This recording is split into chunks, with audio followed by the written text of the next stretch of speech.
You are watching William Patterson University Television. Welcome back to the desk. We've hit the midseason mark in the NFL, and Justin, Samory, Breanna, and Ryan are here to talk football. Fellas, this past Tuesday was a trade deadline in the NFL. We saw Demaryius Thomas go to the Houston Texans, Golden Tate shipped from the Lions to the Eagles. Let's take a look at maybe their stats so far this season. Justin, we'll start with you. Which player is going to have a bigger impact for his new team? I got to go with Demaryius Thomas. Even though he's in my Colts division in the AFC South, he's the perfect number 2 receiver. He's built just like DeAndre Hopkins and can put up just as good of numbers as DeAndre Hopkins. Will Fuller was just a fast guy. Now you take Demaryius Thomas, who's a better route runner and can actually catch the ball a lot and has a better catch radius. He's perfect for Deshaun Watson. Samory? I'm going to have to agree with Justin because Demaryius Thomas, he's a proven receiver. He had 5 years over 1,000 yards, and they were all consecutive. And he really hasn't had a good quarterback throwing him the ball since Peyton Manning, and that was like 4 or 5 years ago. And he's had Trevor Siemian and Paxton Lynch and Case Keenum, but now he has Deshaun Watson, and I think he's going to be able to get him the ball just like he gets DeAndre Hopkins the ball consistently. And he's a good number 2. You know, he's a 6'5", 250. So somewhat 250. So I think he'll be able to get the ball, and he'll do good things for the Texans as they won 5 straight games. Wow, no love for Golden Tate so far. Breanna, you changing that? I'm going to Golden Tate. I think he's going to be a better fit for the Philadelphia Eagles just because Alshon Jeffrey constantly has battles injuries throughout the season. I think he's going to be a backup guy with Ertz on the side of him.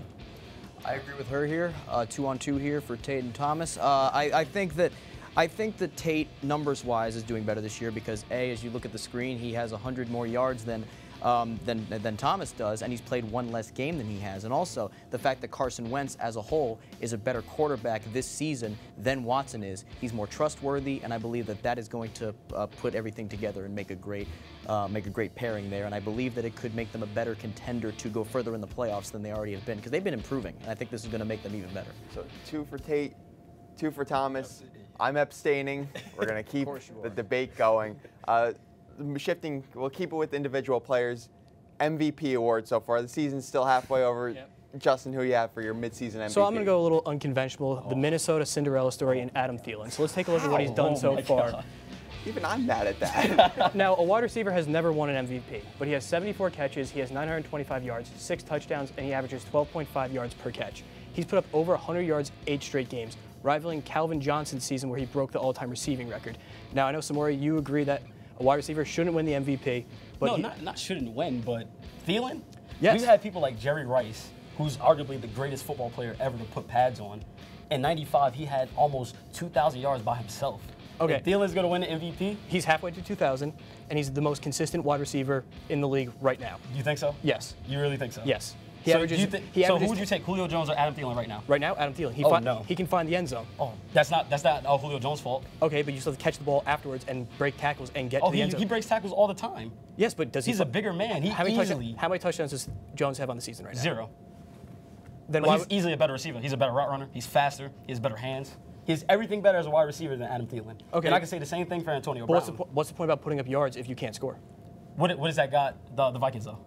They're contending for their division. Where are the Falcons? The Falcons can. That division's still wide open for another wild card position. So is the North. But I don't think Adam Thielen. But to me, Calvin Johnson also had 2,000 yards as a receiver. Who's your MVP? Todd Gurley, easily. Easily. Can we look at the stats for Todd Gurley? This man right now, he is lighting the league on fire. He has 15 touchdowns by himself. He's halfway to the mark for a record for one player.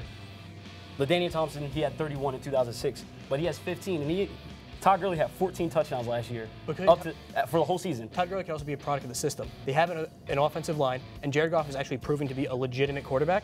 So when you take the pressure off of Todd Gurley and he actually throw the ball, it makes it easier for him to find the end zone when defense have to. But you want to know something funny? What? Todd Gurley sets all that up. Do you know how much play action they run? If you look at any of their plays, they run so much play action that sets up all the other wide receivers.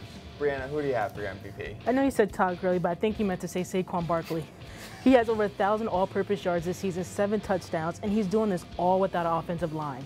God forbid if the Giants get an offensive line, think of the explosive plays we can see from him. I think if you get a line, he'll have the same career he did in Penn State.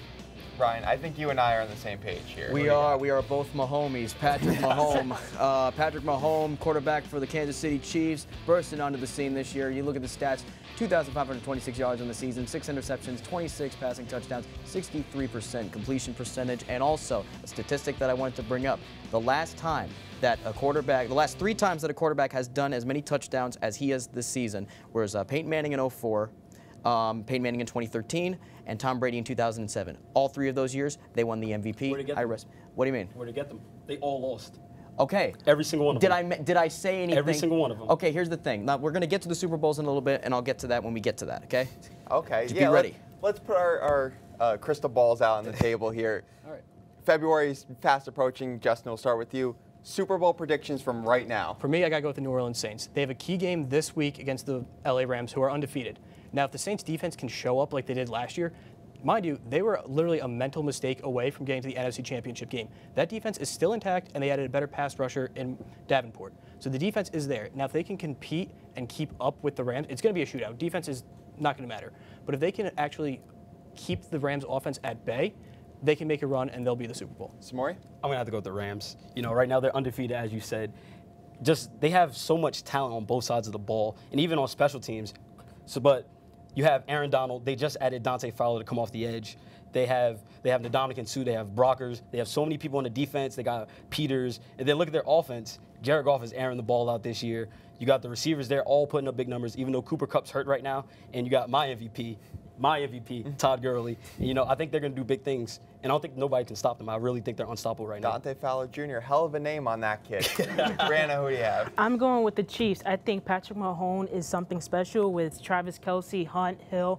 They're going to make an explosive offense. I think their defense is not as best as it could be, but I think it's a solid enough defense to get them to the Super Bowl. Ryan? You and me are on the same page today. Got the Chiefs as well. And okay, now here's what you said earlier. I agree with everything you just said, but I want to focus on what Samory said earlier.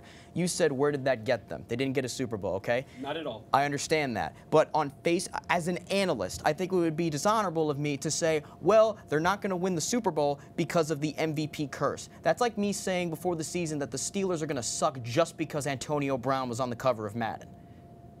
But that curse was broken by Calvin Johnson, somebody who almost had 2,000 yards in that season. But the premise is still there. Tom Brady threw 50 touchdowns in 2007, and they got beat by the Giants. Nobody thought the Giants was going to beat them. The Giants beat them. Peyton Manning, he got up in MetLife, destroyed by the Seahawks, 43-8, and he threw 55 touchdowns, a record. They got him nowhere. So Pat Mahomes can throw as many touchdowns as he wants, but I don't think it's going to get him anywhere. Well, the thing is that right now, I'm not looking in the future. I'm looking at right now. And for me, based on the reasons that she just said, and again, solid enough defense. Their defense has been getting better over the past couple weeks. And you say the Patriots are going to make the Super Bowl to face the Rams. But I think that their defense is good enough to where it can get them to the Super Bowl and have them win based on face value alone right now. Well, we'll see, you know, as the season progresses, who ends up as the MVP, who goes to the Super Bowl. That's all for this episode of WP Sports Desk. Thank you to our analyst, crew, and studio manager, Alec Clarke. From Studio B in Hobart Hall, I'm Dante Vocaturo. We'll see you next time.